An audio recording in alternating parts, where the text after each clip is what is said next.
please welcome Iqbal with Teaching at the Right Level of the Abdul Latif Jameel Poverty Action Lab at the Massachusetts Institute of Technology.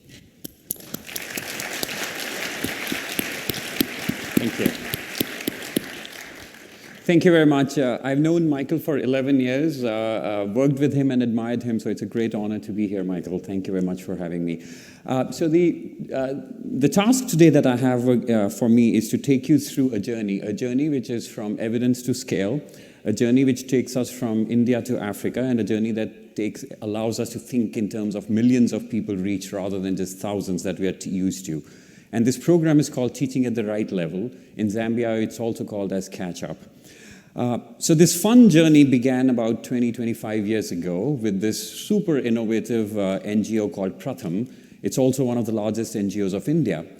And what Pratham was discovering was that there was just so much emphasis on getting kids to school, so what we call enrollment, and then making sure that they show up every day, which is attendance. And what they were realizing is that there's so little attention to what these kids are learning in school and what they're benefiting in school. At the same time, you heard in the beginning, Michael was designing a bunch of very innovative experiments in Africa, which were, the intuition from which that was coming out was that school inputs like textbooks don't do much to improve learning outcomes of children. So what that spurred was a decade of experimentation and innovation led by a number of J-PAL affiliates, including Michael's co-Nobel laureates, Abhijit Banerjee and Esther Duflo, the co-founders of J-PAL.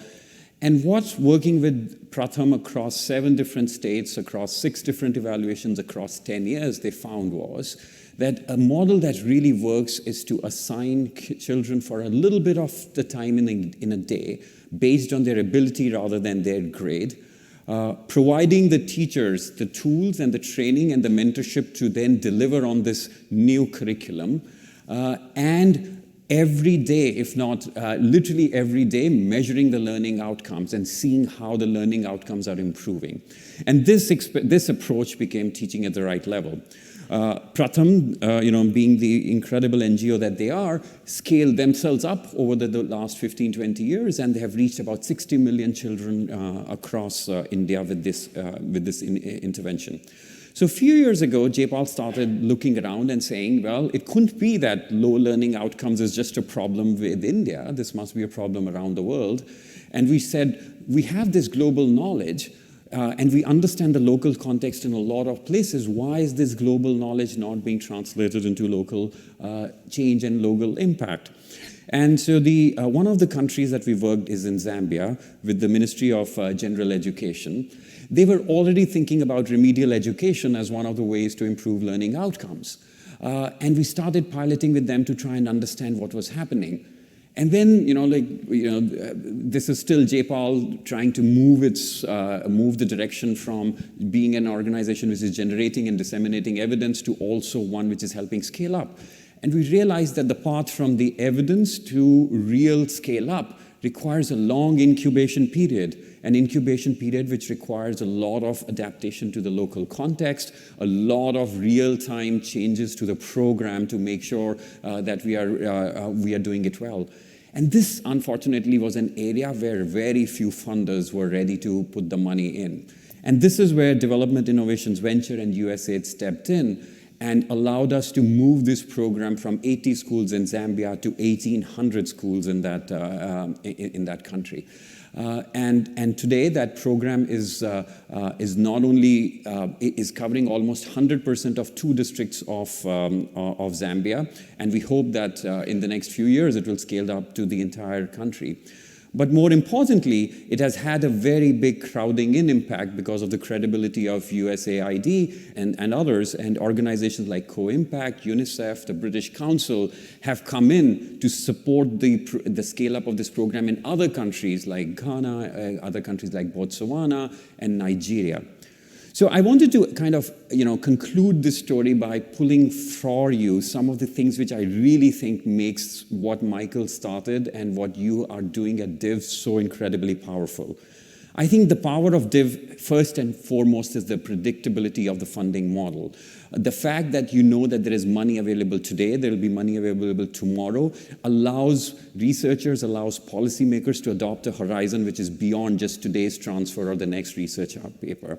The second thing is that it is evidence-based, so it is not subject to the quirks and the idiosyncrasies of the person who's sitting in a particular chair in some place in the world. The fact that you provide life cycle support rather than just the initial or the ending support is incredibly important.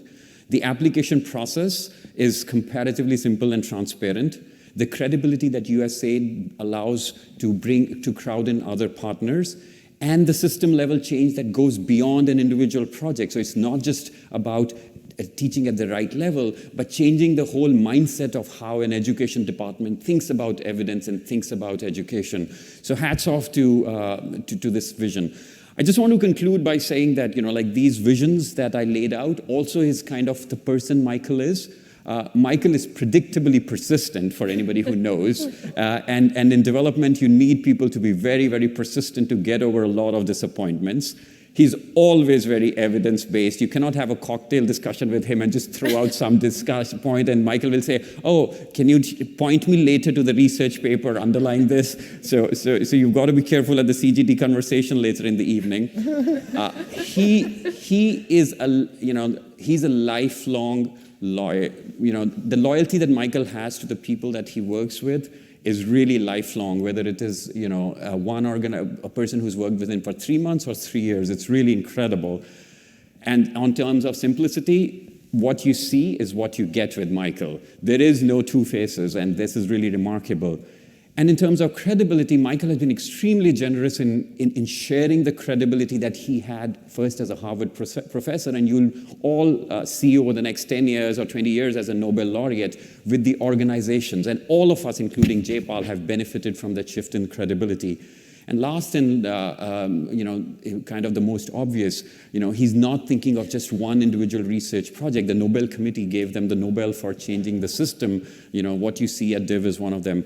I just want to say that, hats off and thank you so much to the administrators at USAID who had the vision to give Michael the freedom to do this, and who have supported him all through, and to all the staff and the leadership of USAID who have turned this vision into reality. From all of us in the development community, thank you to Michael, thank you to USAID and everybody behind it.